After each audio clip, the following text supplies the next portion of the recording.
আসসালামু আলাইকুম। আশা করছি আল্লাহর রহমতে আপনারা সবাই অনেক ভালো আছেন এবং সুস্থ আছেন। তো বন্ধুরা দেখতেই পারতেছেন প্রাথমিক বিদ্যালয়ে নিয়োগ পাবেন সঙ্গীত ও শারীরিক শিক্ষক। তো এখানে প্রতি ক্লাস্টারে একজন করে মোট ৫,১৬৬ জনকে নিয়োগ দেওয়া হবে। তো এই বিষয়ে আমি আজকে আপনাদের মাঝে বিস্তারিত তুলে ধরবো যে কিভাবে নিয়োগ দেওয়া হবে, কবে নিয়োগ দেওয়া হবে, কত তারিখে নিয়োগ দেওয়া হবে সবকিছু আজকের এই ভিডিওতে থাকবে। আশা করব ভিডিওটি আপনারা প্রথম থেকে শেষ পর্যন্ত ধৈর্য সহকারে দেখতে থাকবেন। তো ভিডিওটি শুরু করার আগে ছোট্ট একটি অনুরোধ, আমার YouTube channel unlimited job InfoBD চ্যানেলটি অবশ্যই আপনারা সাবস্ক্রাইব করে রাখবেন এইরকম নিত্য নতুন নিয়োগ বিজ্ঞপ্তি পেতে। তো বন্ধুরা চলুন ভিডিওটি শুরু করা যাক। তো দেখতে পারতেছেন যে সরকারি প্রাথমিক বিদ্যালয়ে নিয়োগ পাবেন সঙ্গীত ও শারীরিক শিক্ষা বিষয়ক শিক্ষক। তবে প্রতিটি বিদ্যালয়ে এই শিক্ষক পাবে না। প্রাথমিকভাবে ২,৫৮৩টি ক্লাস্টারে একজন করে সঙ্গীত ও শারীরিক শিক্ষা বিষয়ক শিক্ষক নিয়োগ দেওয়া হবে।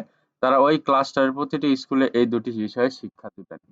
তো পরবর্তীতে এখানে রয়েছে পরে সরকার প্রয়োজন মনে করলে দেশের প্রতিটি বিদ্যালয়ের এই দুই বিষয়ে শিক্ষক নিয়োগ দেওয়ার পরিকল্পনা করবে। প্রাথমিক ও গণশিক্ষা মন্ত্রণালয়ের সচিব ফরিদ আহমেদ কালের কণ্ঠকে বলেন, সারা দেশে প্রাথমিক বিদ্যালয়গুলো ক্লাস্টারের মাধ্যমে পরিচালিত হয়ে আসছে। তো প্রতিটি ক্লাস্টারে একজন সঙ্গীত বিষয়ক শিক্ষক, একজন শারীরিক শিক্ষা বিষয়ক শিক্ষক নেওয়া হবে। তো তিনি বলেন, জনপ্রশাসন মন্ত্রণালয়, অর্থ মন্ত্রণালয় অনুমোদনের পর এ বিষয়ে প্রজ্ঞাপন জারি করা হবে। তো এর পরবর্তী রয়েছে নিয়োগ বিধি সংশোধনের পর খুব দ্রুতই আমরা নিয়োগ কার্যক্রম শুরু করব। তো মন্ত্রণালয় সূত্রে জানায়, সঙ্গীত বিষয়ে ২,৫৮৩ জন এবং শারীরিক শিক্ষা বিষয়ে শিক্ষক ২,৫৮৩ জন শিক্ষকের পদ সৃজন করা রয়েছে। এর আগে গত ২ মে প্রশাসনিক উন্নয়ন সংক্রান্ত সচিব কমিটির ১১তম সভায় এই পদের অনুমোদন দেওয়া হয়।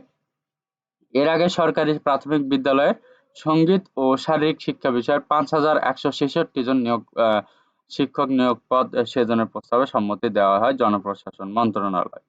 তো প্রশাসনিক উন্নয়ন কমিটির সভায় এর অর্থ বিভাগের সম্মতি নিয়ে সচিব কমিটিতে এই প্রস্তাব পাঠানো হয়। সেখান থেকে অনুমোদনের পর শিক্ষক নিয়োগের আর কোনো বাধা নেই মন্ত্রণালয়ের। প্রাথমিক ও গণশিক্ষা মন্ত্রণালয় জানায়, ২০২০ সালে সরকারি প্রাথমিক বিদ্যালয়ে সঙ্গীত ও শারীরিক শিক্ষা বিষয়ে শিক্ষক নিয়োগের প্রস্তাব তৈরি করা হয়।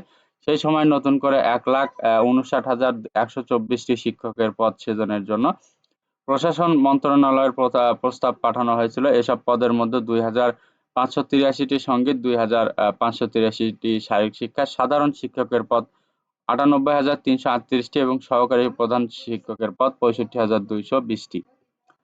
তো এইভাবে নিয়োগগুলো দেওয়া হবে। তো এই প্রস্তাবের মধ্যে সঙ্গীত ও শারীরিক শিক্ষা বিষয় পদ অনুমোদন দিয়েছে জনপ্রশাসন মন্ত্রণালয়। চতুর্থ প্রাথমিক শিক্ষা উন্নয়ন কর্মসূচি PDP-৪ আওতায় এসব শিক্ষকের বেতন ভাতা দেওয়া হবে। তো বন্ধুরা এই ছিল আজকের নিয়োগ বিজ্ঞপ্তি। এইটা মূলত আজ থেকে ধরেন যেহেতু এই মাসে নিয়োগ এটা কর্মসূচিটি হয়েছে, তো আগামী ৩ মাসের ভেতরে এটা নিয়োগ বিজ্ঞপ্তি প্রকাশ করবে যে ৫,১৬৬ জন শিক্ষক নিয়োগের শারীরিক এবং সঙ্গীতের জন্য। তো বন্ধুরা সবাই ধৈর্য ধরে অপেক্ষা করবেন। এটা নিয়োগ বিজ্ঞপ্তি প্রকাশ করা মাত্র আপনারা পেয়ে যাবেন। আর এই জন্য আমার YouTube channel unlimited job InfoBD চ্যানেলটি অবশ্যই সাবস্ক্রাইব করে রাখবেন এবং বেল বাটন অন করে রাখবেন যাতে ভিডিওটি ছাড়া মাত্রই আপনারা পেয়ে যান। তো ভিডিওটি ভালো লাগলে অবশ্যই লাইক, কমেন্ট এবং শেয়ার করবেন। পাশাপাশি আহ আপনারা অনেক ভালো থাকবেন, সুস্থ থাকবেন। আল্লাহ হাফেজ।